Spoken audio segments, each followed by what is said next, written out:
Happy Friday. Today is October wow, it's 7th. We're already in the first week, October 7th, 2022. We have a lot to talk about.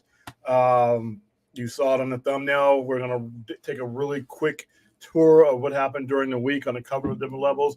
We had a show premiere in Werewolf by Night, which I thought was absolutely excellent, and I'll go into that. But the big news of the week, as far as I'm concerned, as far as my taste and sensibilities goes, is the fact that uh, from all appearances, it looks like Black Adam will include Henry Cavill's Superman. For somebody who has followed DC movies and Zack Snyder stuff all the way from 2013, as far as DC goes, even prior to that, my actual favorite overall Zack Snyder film and one of my most favorite comic book movies of all time is Watchmen. It still holds up to this day, years and years after it's been released. It is the best Zack Snyder movie. But when you think of DC, when you think of DC films in the last decade, it started with Man of Steel. And it looks like we're going to get him back. Let me go ahead and bring Thade in, and then we'll go ahead and get started. What's going on, dude? Hey, what's up, man? Can you hear me? Yes, I can. Can you hear me? Okay, yeah, I can hear you. I'm using a new headset and microphone. So okay, yeah, I know what microphone issues are. All right, so let's go ahead and say hi to the chat before we jump into some of the other stuff. Let's see, you're there. I'm not too loud, am I? Nah, I don't have headsets on, so yeah, you're fine. All right. Werewolf by Night. It was solid. I enjoyed it. I enjoyed the way they did it. I enjoyed the way they filmed it. They're doing the black and white because there's a lot of blood in this. He goes to town on a couple fools in this show, and I loved it. It was as violent as it needed to be. It was as noir as it needed to be. I really like the actor that plays the werewolf. The man thing, the inclusion of the man thing, I thought was great. I really love the way they nailed that performance. I don't know, a lot of you may not know who the man thing is, or you may not have read very much of him. And when you look at him as his appearance, you don't realize that there is a man under there with a personality and a sense of humor sometimes because of what he does and what he looks like. And it was very nice to see the interaction between the werewolf and him, especially when he was in his human form. And at the end there, it was kind of cool. I like the inclusion of the Bloodstone. Some of the characters were a little bit weird, but you realize that this was a TV special and they were about to get thrown away. I mean, I could kind of telegraph who was going to live, who's going to die, and who the final person was going to be. But that didn't hurt at all. I really enjoyed it. I know it's a one. I guess it's a one-off, but that's just to introduce the character into the Marvel Cinematic Universe. So I'm there's no way we don't see him again. So I enjoyed it. Did you get a chance to watch it? Yes, in fact, I just got done watching it about 30 minutes ago with Stella. So yeah, it was really good. I enjoyed the film noir of it. You noticed the little cigarette burns on the film. Yeah. It was beautiful cinematography, especially when they came in at the end with the color. Yeah, the way they slowly did the color at the end. Yeah, after all the killing was done, I loved it. Yeah, that was really good. I read a little thing about the future of this character and other characters that were in the show. It looks like Elsa and him and possibly Man-Thing are all coming back in the future when they lean into the. I can't see that not happening, which is perfect. I loved all of them. Now, speaking on Man-Thing, I loved his mannerisms.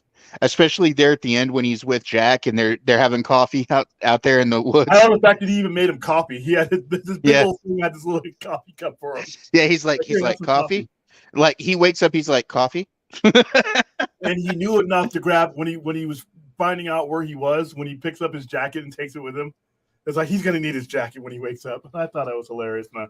I really enjoyed it. Let's see. Abraham, I got to say Henry Cavill's Superman appearance is all that hinges on Black Adam's box office success. That doesn't give me confidence in the quality of the film. All right, so we'll jump around a little bit, but I will answer that real quick. It should have never – the Black Adam film should have never hinged on anything. It should have never been a film that hinged on anything. Black Adam is an accent complementary character that you add in once you've established your universe. But because of the disorganization of the previous regime, I use that term, people like to tell me that I'm just making excuses, but no. the biggest impact that they had on this movie is the fact that they made it without a developed universe around it. So now Black Adam has to carry the load of a movie that would have been a complimentary movie at best, even with the Rock Johnson in it. Black Adam is a derivative character from a derivative character. All right. So it shouldn't be having to hold all this weight. If we had a developed universe already with Superman already been taken care of and done the right way the last 5, 6, 7 years, you wouldn't even have him in this movie. His appearance in this movie wouldn't mean as much as it now has to, which is not anybody's fault but people who are no longer in power. That's all I can really tell you about that. As far as the quality of the movie, I'm going to go ahead and slightly disagree. I don't think it has anything to do with the quality of the movie. It has a lot to do with the draw of the movie. You can put out the best movie in the world. If you don't have a draw and people to come see it, then the movie's a failure. Case in point, a movie that you constantly hear me bringing up all the time, with Blade Runner 2049. One of the greatest movies I've ever seen. It's up there for me in the top 5, up there with Godfather. Just my personal preference. All right. But they couldn't get people to see it because it was marketed horribly. And with DC films, the horrible marketing goes in the fact that the entire universe is in shambles while you're going into this movie. And it's the same thing that hurt Suicide Squad. Suicide Squad, I thought, was a good enough movie to do well. But when you throw these movies out that exist in the same universe and you haven't taken care of the alphas first, these movies flounder. They're like fish out of water. So I don't think it has anything to do with the quality of the movie. I think it has to do with the fact that it would have had a hard time drawing no matter what. However, just like Guardians of the Galaxy, those are C-grade characters that everybody grew to love. Why? Because the previous advertisements for Guardians of the Galaxy were all the other Marvel/Disney movies that came before it.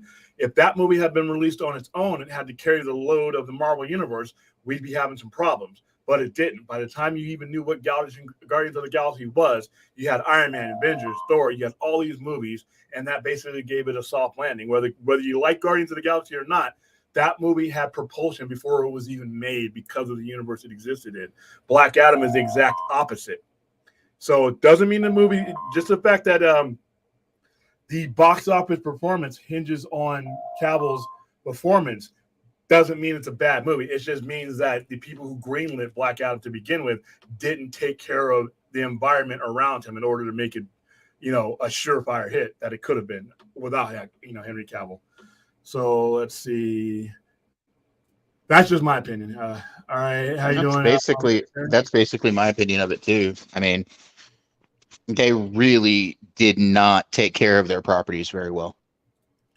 All right, Patrick. Hi, William. Since I'm a Superman fan because of Smallville, love Marvel and DC. Bye.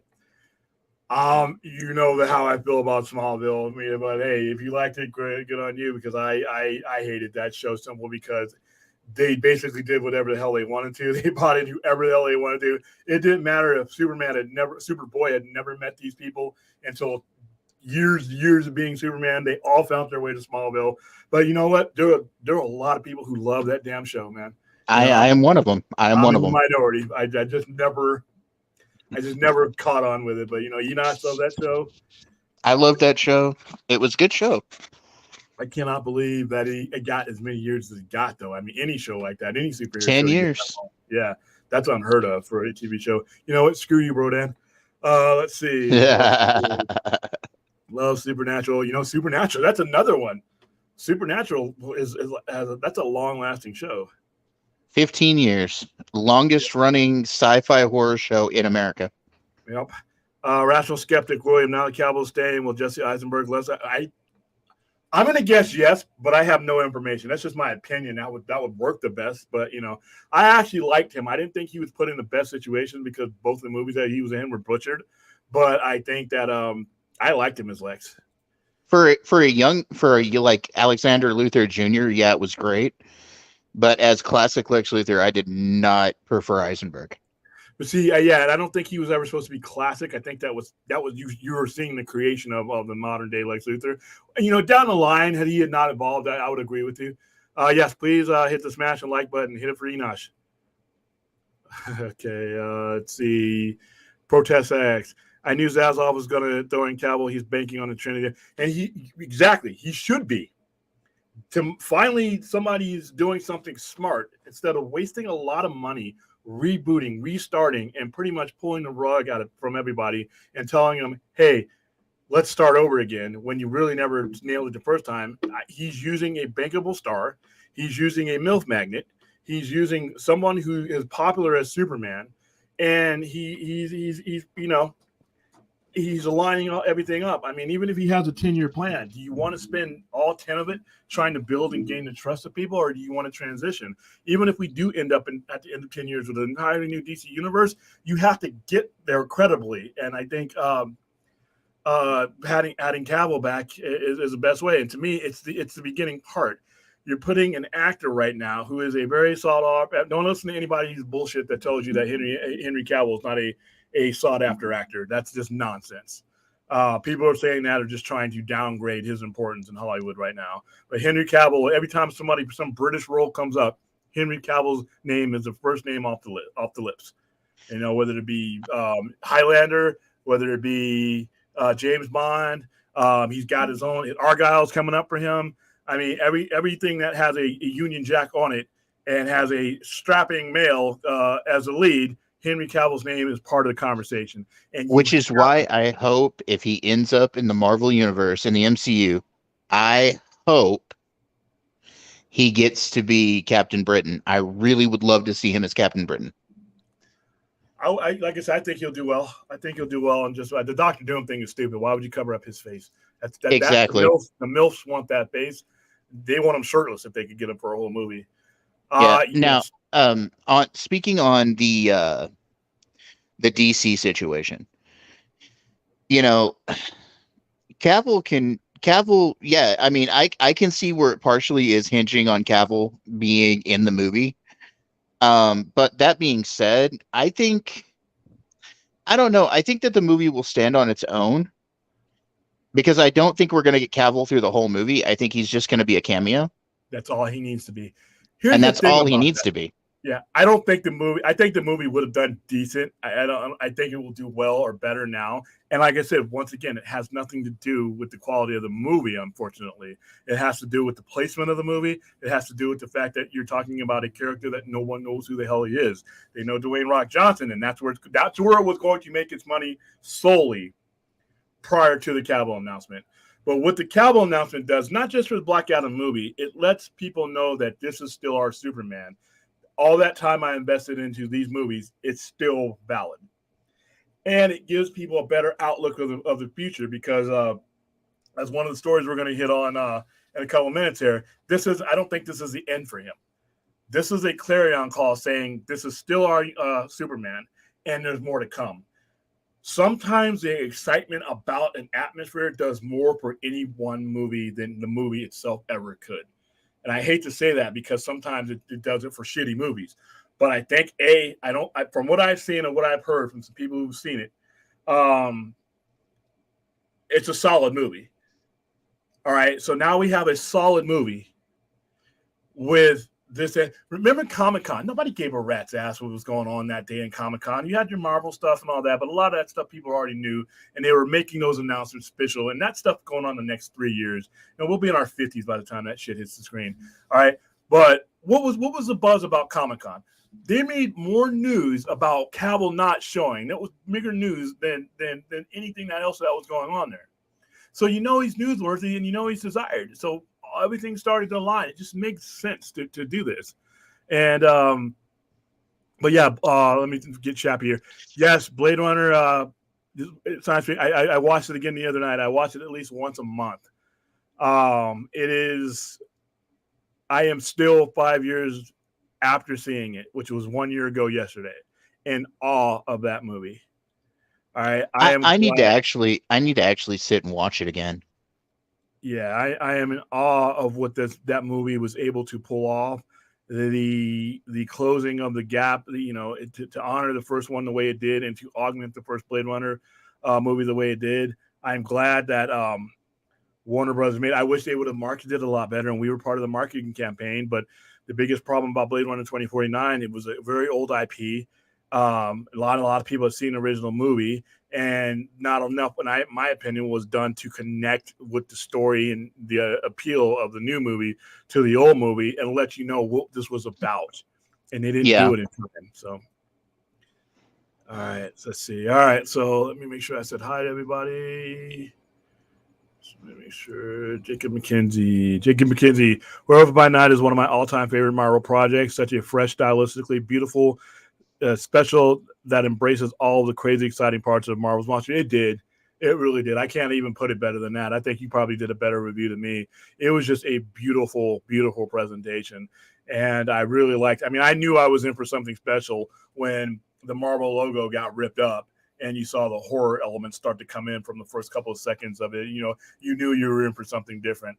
I just felt like I was watching something, you know, retro, that a lot of things try for retro, but not very many people and very many things nail it. They really nailed it. I bought into the look and the feel of what they were doing, so I was going for it. But yeah, we'll go into that. Give us classical cover for Superman with a curl and red underwear. No red underwear. I'm done with the red underwear.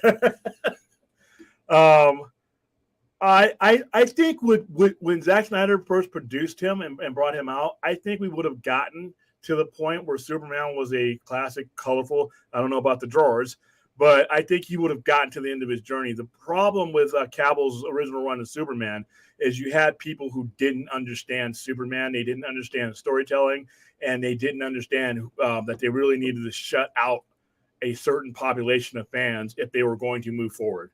All right. If you're going to move forward with a contemporary Superman, you can't be, you know, have your ear stuck to the people who are belly aching about my childhood Superman. It's just not going to work. You need to make a decision. If you're going to go forward, go forward. And what happened is before Zack Snyder got a chance to bring you full circle, what would have been a more recognizable Superman, he was cut. He was cut short of that. And that's why I always say, you'll hear me say it 1,000 times on any stream you ever see me on, let the storyteller tell his story. And the original Warner Brothers management, the twice removed, didn't have the balls to do that. And they bent over backwards for a segment of the fans that were never going to watch the movies to begin with. Yeah. So now we have a guy who understands it and is going forward with it. So I think if we get enough of Cavill Superman, we will get to the point that Zack Snyder meant for him to be at. All right, let's see. Yeah, I didn't know Michael Giacchino could direct like that. I mean, I know him for his musical scores, but I was totally behind the 8 ball when it came to the part about it. And then we have, which I'll start out with first, because I love the net. I liked most of it, but I really loved the Netflix Daredevil, and I liked the rest of the other shows. So when we all found out that they were taking the same actor and they were going to, you know, give him the same role in She-Hulk, I was like, okay, I'm going to keep an open mind about this. I watched the episode, and this is coming from somebody who loves She-Hulk. I like She-Hulk. I think it's a lot of fun. I wasn't feeling him in this episode. I don't know if you had a chance to watch it, but I did, and I feel the opposite. I actually feel he did good. I feel that, you know, it's not entirely the Netflix Daredevil, but I think it worked. You know, he did well kicking ass in that one warehouse with the frog guy, and I think he did pretty good. And I liked his interplay with Jen. I think he did really good with her too. yeah, I thought it was goofy. I mean, not bad. If that would have been the only Daredevil version of Daredevil, I just didn't get the feel of it. He fit perfectly in that show, in that episode. If you were gonna write a Daredevil, then they did what they needed to do to bring him over, and I thought that was fine. But you casted the same guy, and you really, in my opinion, even though they did a good job within that episode, I just didn't get the feeling I was watching the person that played the same role in the and that I had been introduced to. I wouldn't have, you know, if they was a totally recasted him, I would have been okay with it, simply because why bring the same guy over? And if he just didn't have the feel for me. Like I said, that's not What's it was bad. It just didn't feel. It didn't have the feel of the Netflix show to me. That's just my opinion. What do you what's guys think? interesting? What's interesting is Charlie Cox is British. And there's a scene there when they're on top of the building before he jumps off the building to go into the warehouse to fight the thugs. He drops his accent just briefly. You can hear his actual British accent when he's talking to her. Like just briefly he dropped accent. Yeah, I only picked up on it because like I said, I grew up in England, so I only picked up on it because of that. But like he dropped accent for just a moment. yeah, I don't know. Like I said, and I have to look at it from two different points of view. Was it good within the context of what they're doing? Yeah, and I mean, and it's another. I'm liking She-Hulk. I know a lot of people talking crap about it, but I like it. I hope he shows up again in that last episode. I hope he comes back to help her because she's going to need help with whatever's coming. All right, it's already spoiled. Cavil, Black Adam, end credit, whatever, but still going. Everybody's gonna still go see it. You know what? And I was saying this before. If Warner Brothers, you need to let it out. In fact, like they were saying on I forgot which show it was. I was watching one of the streaming shows. If I'm Warner Brothers, screw wait until put him in the trailer. Yeah, Put him in the trailer. they have to do something to get people to come to that movie. Because otherwise, I think it's going to be a good move. From everything I've seen, let's just completely tanks off of the trailers and all that, which could possibly happen. I think I don't have no reason to think this is not going to be a solid DC movie. But when you're talking about dollars and cents and making the cash register ring, dude, put the milk magnet in the trailer. Why hide it? You think I'm not going to go see it because you spoiled it for me? I went and saw Let There Be Carnage when I knew the Spider-Man scene was in there. And way more people than ever planned on seeing Let There Be Carnage went to see that movie. And they knew it. Sony knew it. They hacked up that movie literally as a race to get to that credit scene, which was great. Whoever did that needed a promotion. Business is business.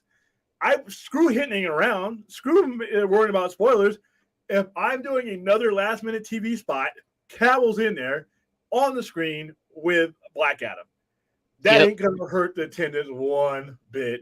Just let it out. And I was going to say that there was a picture taken of him the other day with his fiance in LA there. And his hair is cut and dyed black, and it's cut Superman style. Okay. If we're talking about Superman, there's been none of us knew for sure. None of us knew for sure. I just did it, but now it's pain. I mean, if he's not in that movie, when I do my screenings for it in 2 weeks, I'm running out of that theater. It has been heavily speculated that he was in the movie since before Comic-Con, and one of the reasons why everybody thought he was going to be there was to announce that. And I guess for whatever reasons, heavily speculated. Now I'm going to agree with no one knew for sure. No one knew for sure, but now I wake up and The Rock. Did you see The Rock's little Twitter thing? The Rock is like, The Rock. I don't know, Jay, if you've seen this, go to The Rock's Twitter page. He all but basically says it now. But I will agree that none of us were really 100% sure. There was a lot of speculations, but it was baseless speculation. I didn't have anything to base it on. I was hoping that he's in there. I think that everything that they had left out was leading there. And then the other breadcrumbs, the same agent, the fact that they're friends, the fact that he wants this movie to do really well. And I think The Rock knows, even though he is a superstar, there's a difference between what The Rock can bring to. He's carrying 1,000% of the weight of this movie right now. Nobody knows outside of us geeks who the Justice Society is. They don't know why they should be compelled about these characters, even though these are great characters with decades of history. The general public does not know that. They know The Rock, and they're coming to see him. But with Superman in this movie, it's a big deal. So I speculated for a long time. I never knew for sure. And be honest with you, to your point, we could roll into that movie, and this is all just a marketing scam, and we get screwed. I'm running. All those people that are going to be at this theater are there because of me, because we have invitees, or we're doing ticket giveaways. I will be the first one out of that damn theater because I don't want to have to deal with that heartache. Just like when we did Spider-Man No Way Home. No one necessarily knew for sure that they were in it, but we knew they were in it. And we rented out of the theater. And I mean, RJ was here with us when we did this. And I'm like, if these two are not in this movie, I don't care if I paid for this to rent the theater or not. I'm gone. Yeah. I'm gone.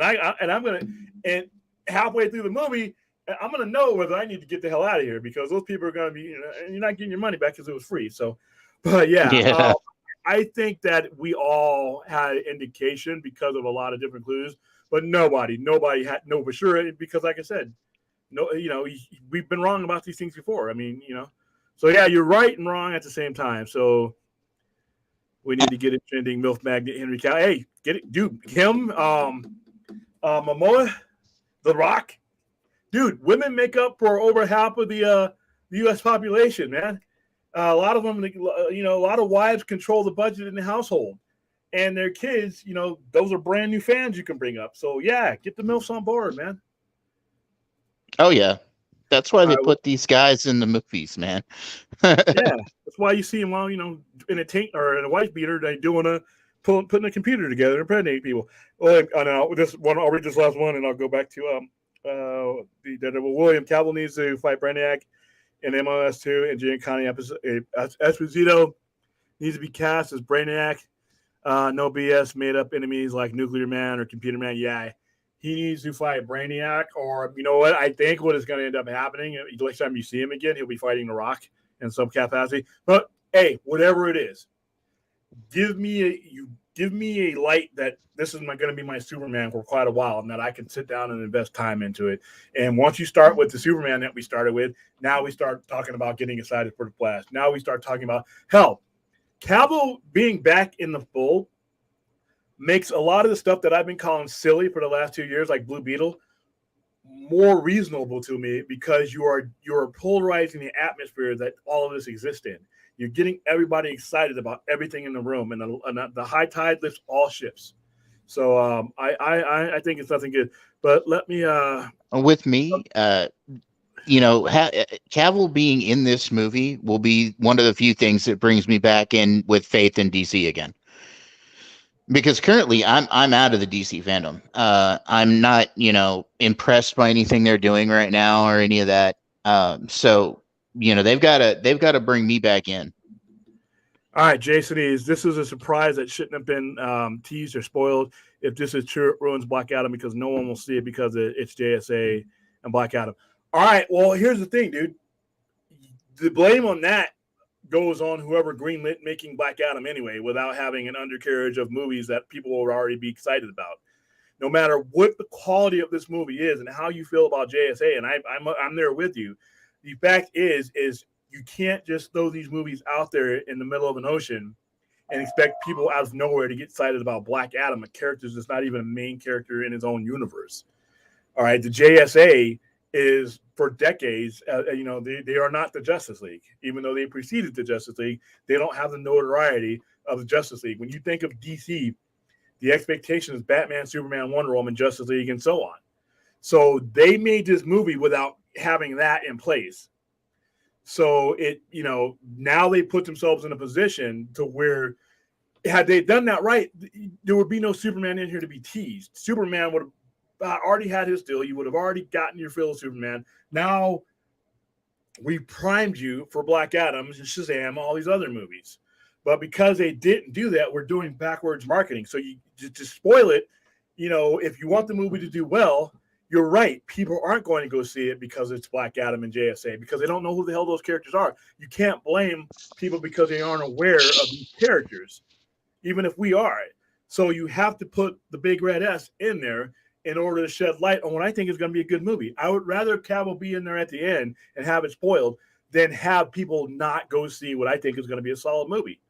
You know what? Maybe, down the line when they have a more solid footing, we won't have to depend on a character like Black Adam or the Justice Society to be hitting home runs for DC films. We'll have a bunch of base hits, and these will just be a part of it. Right now, we're looking for Babe Ruth to come up and hit.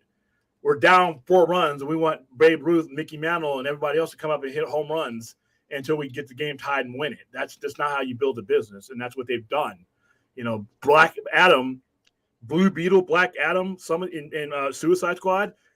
These movies should never have been greenlit when they were. Not saying that they should have never happened, but they should have never happened until the Trinity was established and got the general audience excited about DC films.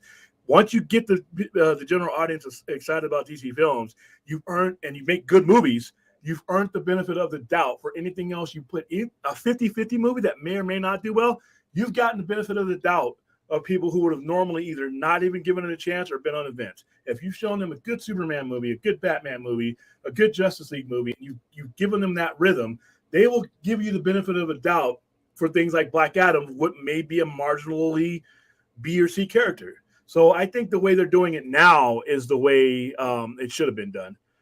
All right, let's get back into hold on before you keep going further. Scotty's got a question for the Warner Brothers thing before we move on. I sent Scotty a link. So no, I'm just kidding. Where's he at? Hold on, let me he's this it right here. 1, 2, 3, 4. If Black Adam fails, not saying it will. Yes, that one. I don't know if it affects their next move, other than they're probably going to go full on Superman no matter what, because this failure isn't necessarily on them. If they had been in power, I hate to say it, but we would still get a Black Adam movie, but we would get it after a Superman movie. If you've heard Zaslav speak, Superman, Batman, the Trinity was the priority. If they would have been in power while this is all going down, you would not have gotten a Black Adam movie right now. You would have gotten it, but you would have gotten it after Superman. So I think this doesn't, to me, it will only prove to them that they need to focus on the big guns before they focus on the small guns. And comparatively, Black Adam, Suicide Squad, Blue Beetle, Justice Society, in terms of notoriety, those are small potatoes in comparison to Superman, Batman, Wonder Woman. All right, it would just underscore what he already said, that we've let the Trinity and guys like Superman languish for 5 years while we get things like, Suicide Squad, Harley Quinn, Birds of Prey, Emancipation, and mentions of Blue Beetle and things like Wonder Twins getting. While all this is happening, Superman's on the shelf. So if Black Adam were to fail, it only proves the fact, it will probably prove to them, or at least say to them, that there should have never been a Black Adam movie this soon to begin with. Even though Mark Johnson's been working on it for 2,000 years, Black Adam is not Superman. It's just it's like benching. It's like benching your best player before the big game. When you let Superman sit on the shelf for 9 years and not do much with him, It like I said, it's like benching your star quarterback before the big game, before the state finals. It's just not a good thing to do. All right, enjoyed the Daredevil. I'm not gonna lie, I wasn't expecting that. I don't know what I was expecting.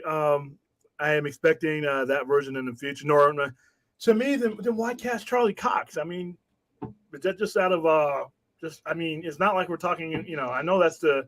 Well, he actually interpretation of it, but he actually said the other day in an article that he thought that they were joking when they called him to come back to play Daredevil in the current MCU, because he was like, as far as he knew, he wasn't going to play Daredevil again.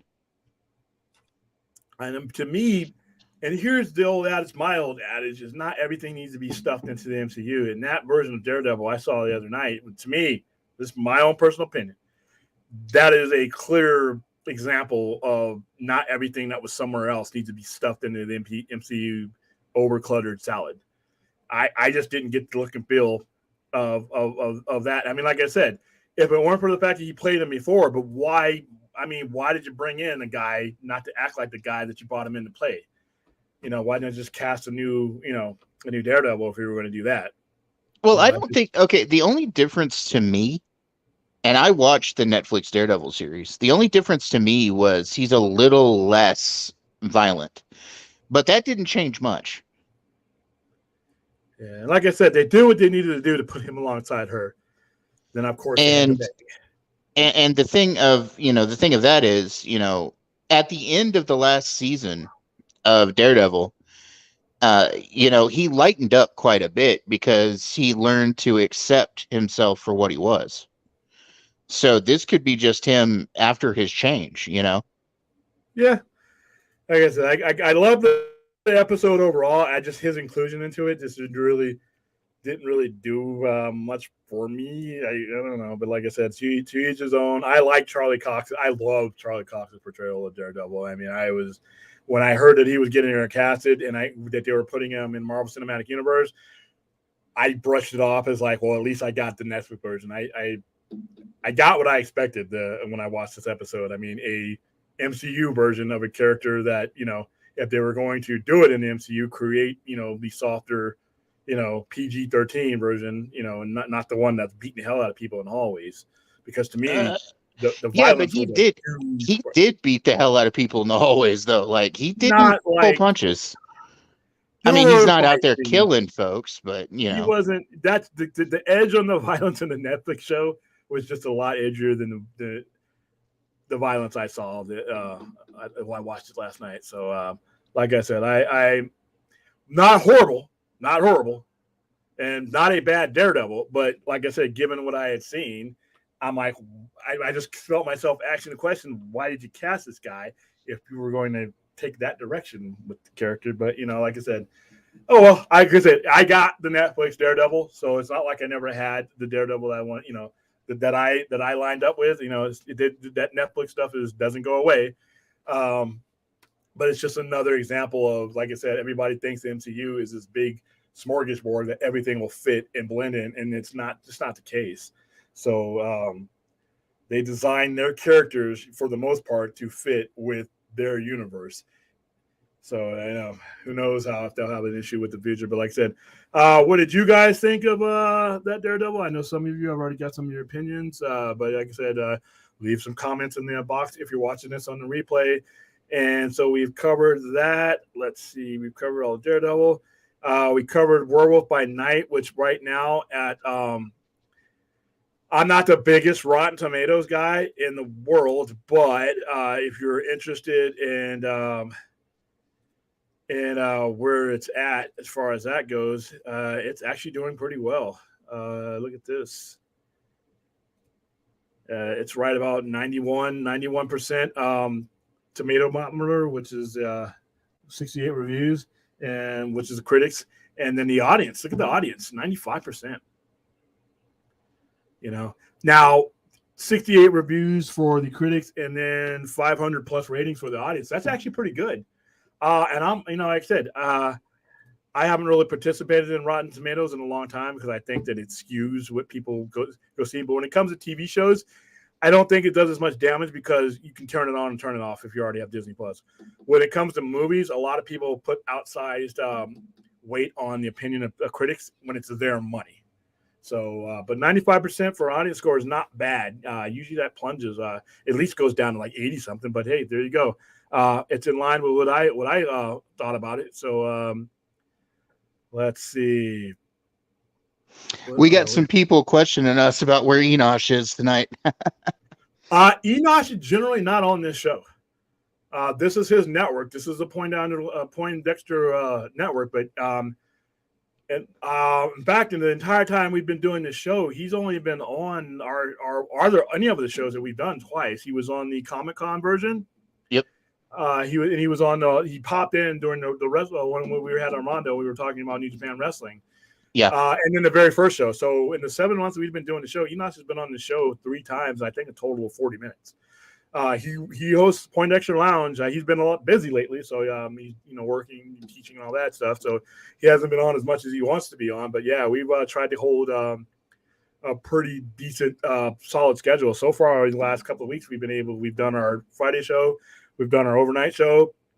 I got another show I got to send you a link to, the 50s horror, not 50s horror, we're Cold War horror. Yeah, you already sent it to me. Okay, cool. Yeah, 2 p.m. This Sunday, where you're going to be doing a. I don't have the thing here, but I should be. Do I have it? Hold on. I think I might have it. We're going to be covering the topic of Cold War science fiction cinema. Yep. All right, and let's. No, I don't think I have loaded it. Yep, that's okay. We'll have plenty of time to primer it tomorrow. We're gonna talk about one of the biggest generators of science fiction and horror was the Cold War. Yep. It is. So we're gonna be going over. I'm gonna have a list of movies that mean a lot to me. Dane'll have some points of view on his. I've invited some other couple people that hopefully they can make it on Sunday afternoon. But yeah, we're going to talk film talk. We are going to talk strictly about movies. I know we talk a lot of headlines and stuff like that, like we're doing today. But for that particular breach of time, we're going to be talking about movies, the genesis of certain movies, things like War of the Worlds, The Thing from Another World, John Carpenter's The Thing. We got a lot we're going to give you a little bit of history lesson about what the Cold War, not to go into too much history, but it is the history that is a very much a part of the stories that we're going to be playing on that show. So that's going to be 2 p.m. Pacific time this Sunday. So we'll have that. And then a few hours later, we'll have our Game of Thrones recap of episode 8. So yeah, I am, I stream about 6-7 hours a week. So we're trying to hold down our schedule. I know Jimbo has his gaming stuff that happens. We've seen those come on, but like right now, like I said, Enos is busy, so he's usually not in these streams to begin with. But just keep an eye out for if you're subscribed to the network, you'll get a chime every now and then when he pops in. Hopefully it's soon. It's been a while. All right, so let's see. I think we covered Black Adam. Black Adam comes out. We're going to be giving away about 70 tickets for that. We've covered Werewolf by Night. Obviously, we covered ad nauseum of Superman. So right now, for the rest of the time, I'm going to go into the. I'm just going to go into the chat. See, because I know I went out of order. I have not. Have you seen this show, Thade? No, but I am looking forward to it, Aaron. I think that I like the changes that they've made with the show. It doesn't exactly go with the canon of the books, but I'm okay with that. I think it looks beautiful, and I am looking forward to watching the first 2 episodes so I can catch Sunday evening's episode. So, yeah, it looks good. They changed the time period a little bit, and other than that, I mean, it's a good show. It looks like. Oh, by the way, the Grinch. Remember how somebody's making Pooh, Blood, and Honey, which we'll be interviewing those guys real soon. Somebody's making a slasher Grinch movie. Yes, I saw that. My life it's a good time. It's a good time to be us, William. It's a good time to be us. My life is getting better with each passing breath. Childhoods are being destroyed every day. Now they've gone after the Grinch.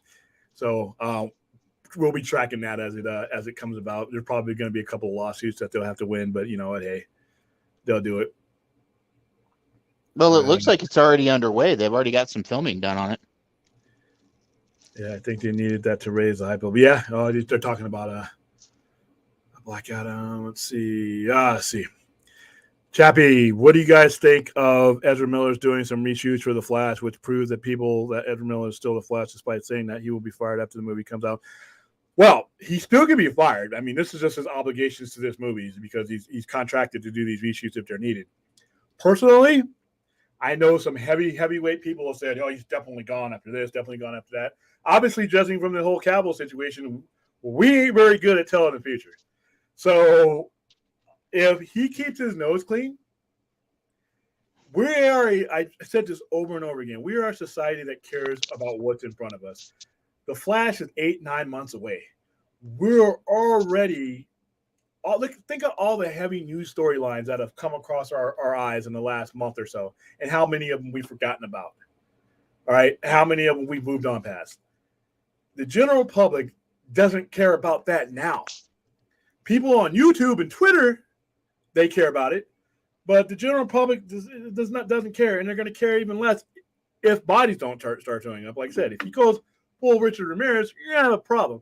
But if he keeps his nose relatively clean, and the movie comes out and it's good and it's making money and there's momentum with DC films, I wouldn't be surprised if he's a Flash from this point forward. People have problems. People go through stuff. You know what? And like I said, for somebody, a YouTuber or even a big YouTuber to go in there and constantly put it on their thumbnails and try to sensationalize it, that's one thing.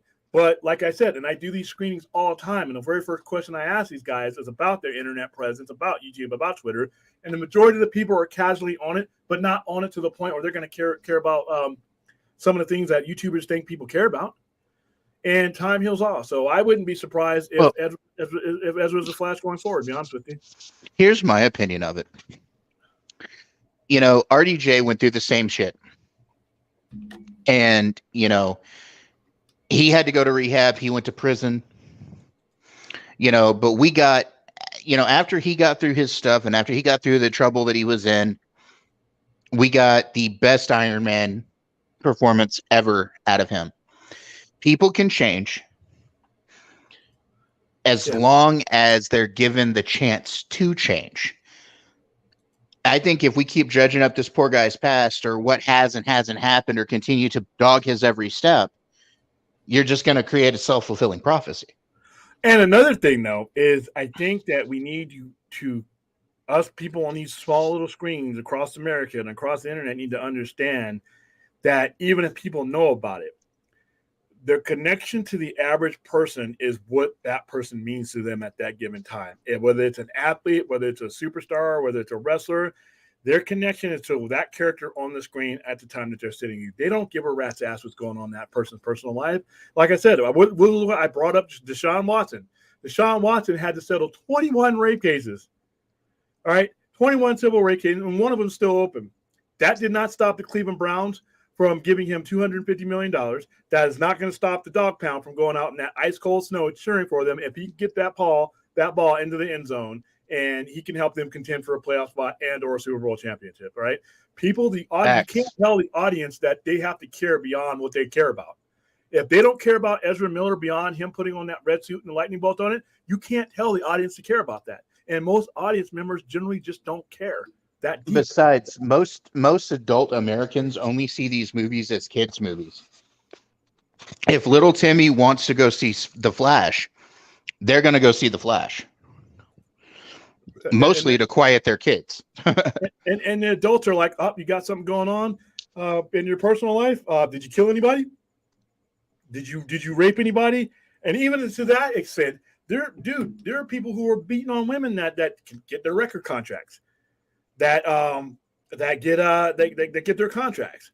So Chris Brown.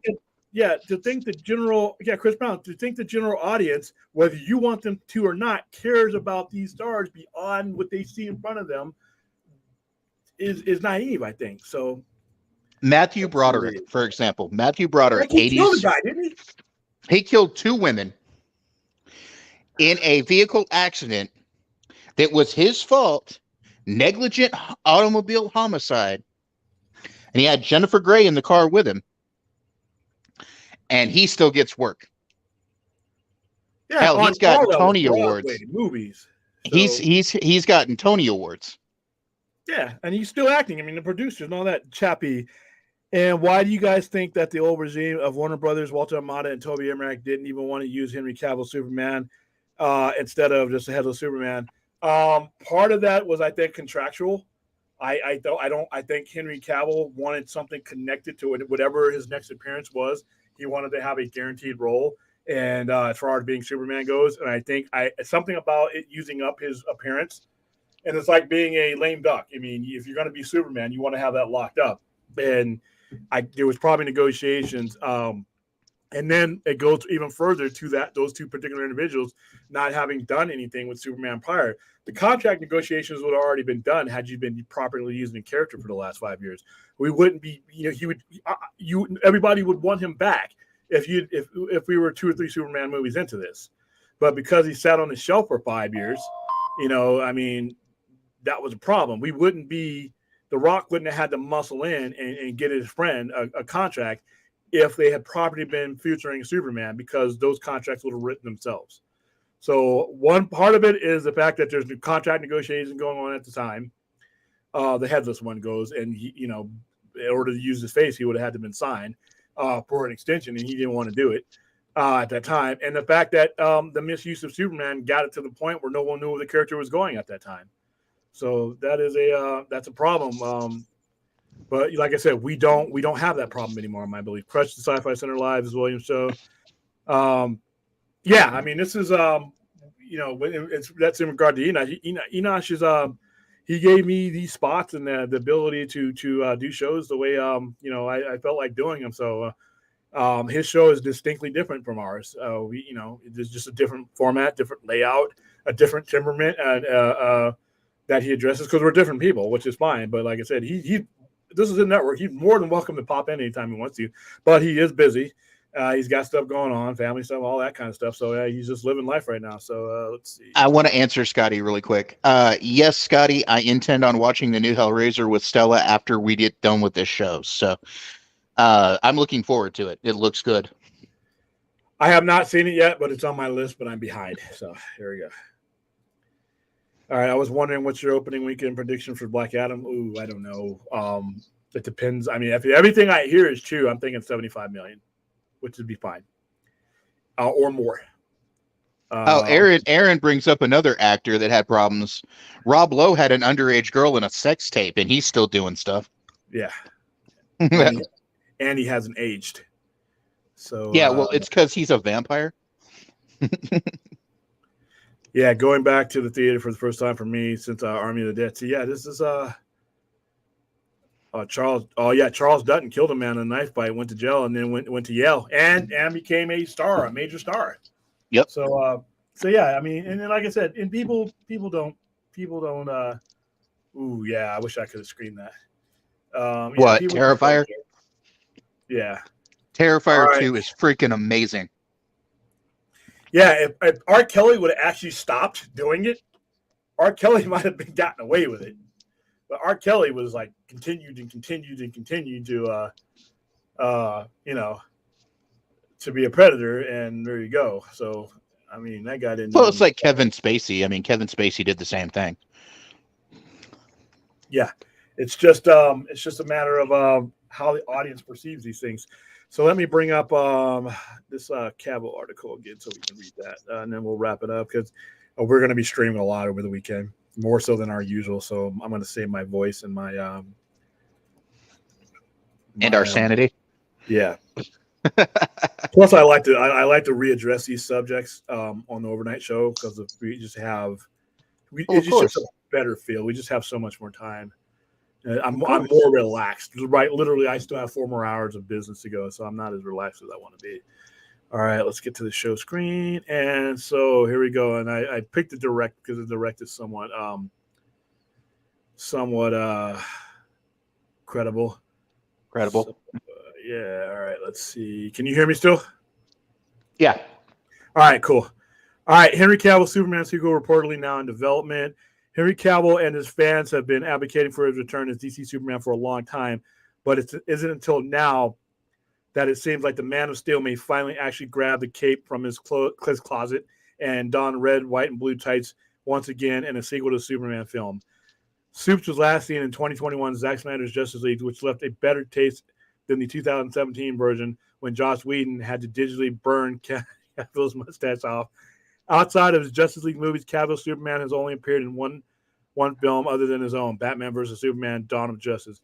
He almost appeared in Shazam, but a faceless body double took his place due to Warner Brothers' inability to determine Cavill's future as a hero. There you go to answer that question, by the way.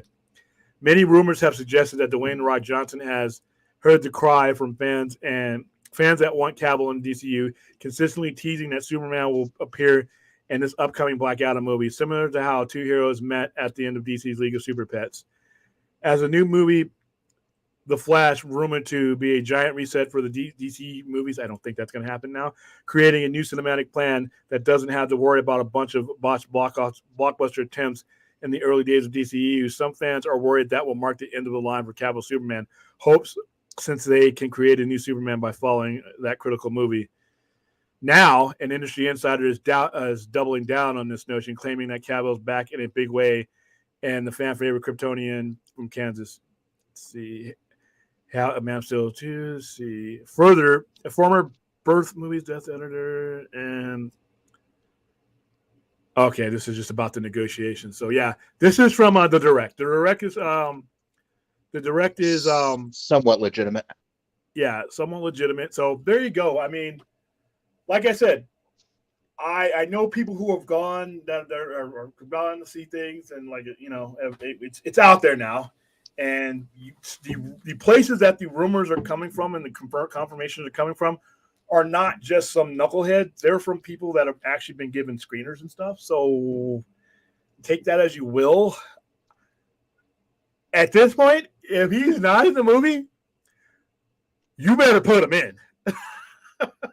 if as we speak on 7:26 p.m. on October 7th, Henry Cavill is not in Black Adam, you got 2 weeks to put him in. You are gonna piss off some people. I'm getting off the internet if he ain't in it. I don't want to do the belly aching and just outright just misery that is going to be generated by both the people who are going to be disappointed and then the other people who are going to be like, I told you so. I am just going to unplug from the internet if he's not in this movie, because it is just going to be an absolute disaster tangle fuck if he's not in this movie. Yeah. Like I said, if he ain't in there, you better put him in there. That's all there is to it. So one way or another, come 21st of October, Henry Cavill better be in that damn movie. I don't care if you have to paper mache his ass in there and voice him over with Henry Cavill's voice. You better do something, because you are going to piss people off to the point this will be the breaking point. Sure, can they recover? Yeah, but it's going to be a long time. You're no longer going to be relevant in the conversation if you continue to do things like this. If you continue to not meet the expectation. That's what DC is about. The difference between DC and Marvel is Marvel set their own expectation because their characters, this is for the majority of Marvel characters, this is the first time you're ever going to see them on the screen. DC has been setting the standard for decades now. The standard for DC, is Superman. The standard for DC is Batman. The standard for DC is Wonder Woman, Green Lantern, and on and on and on. All right, that's the standard. You inherit that standard when you take a job at DC, when you take a job at Warner Brothers. It's not up to you. It is not up to anybody to set the standards that have been set before we were born of what DC films should be. You either accept those standards or get another job. And it sounds like we got a crew that understands that. I think this is a good day for people like me. So we're gonna wrap this up here, and I just hope they don't disappoint us. That's all I'm saying. Yeah, that's. I mean, if Warner Brothers wants me back as a fan, they're gonna have to do something. In a world where we have to hope Superman turns CD, that's like hoping. Like I said, though, I have to let go of the previous guys that made this muckery and praise the guys who are speeding things up. Yeah, you're right, Force 1000, but at the same time, I gotta focus on the guys in the pilot chair now, not the guys who got thrown out of the plane. A whole bunch of stuff. Superman possibly in Black Adam, more than likely in Black Adam. Werewolf by Night was great. Me, and I know I'm going to be in the vast minority. Charlie Cox's Daredevil just didn't do it for me. Even though he did it for me as a Daredevil in that show, that was fine. But the Charlie Cox that I've grown to know and that I liked, that just wasn't that character, which is fine. I mean, I'm a little disappointed. It's not going to end. I'm not going to stop watching She-Hulk. I think She-Hulk is great. Let's see. Yeah, Emmerich didn't care about the standard. All right, guys, this is an hour tight. If you guys want to chime in for tomorrow night's show is a lot of it is based on what you guys bring to the table. You can like this video, even if you're watching it in the rewatch, and leave in the comment section either both this stream or in the comic section of that stream ahead of time, and let us know what you want to talk about, because if I'm up to my own devices, we're talking wrestling. It's just how much wrestling are we going to talk about? It's up to you. And then all kinds of stuff that'll happen. Hopefully we'll get more news in this, but all these topics that we talked about tonight, we will go in longer depth because we have I minimum 3 hours when it comes to those shows. I don't like to do anything less than 3 hours when it's an overnight show, because I like to give the topics a lot more time and people a lot more time to interact with them instead of just kind of skimming across. So leave stuff in the comments. Let me know what you want to hear about tomorrow night. But other than that, it's probably going to be a lot of what we talked today, but in depth. And then we'll go into some other topics. Who knows what kind of news will happen overnight. So, all right, that is Sci-Fi Center Live for this October 7th, 2022. Thank you all for I will, when I see it, I will do a review. Thank you guys for giving us an hour of your time, and hopefully you can give us at least 3 to 4, actually 5 more hours over the next 2 days. And thanks for Dave for showing up. And let's get to my. You guys in the chat, be cool, be safe. We hope to see you again, and we will see you tomorrow night. All right, guys.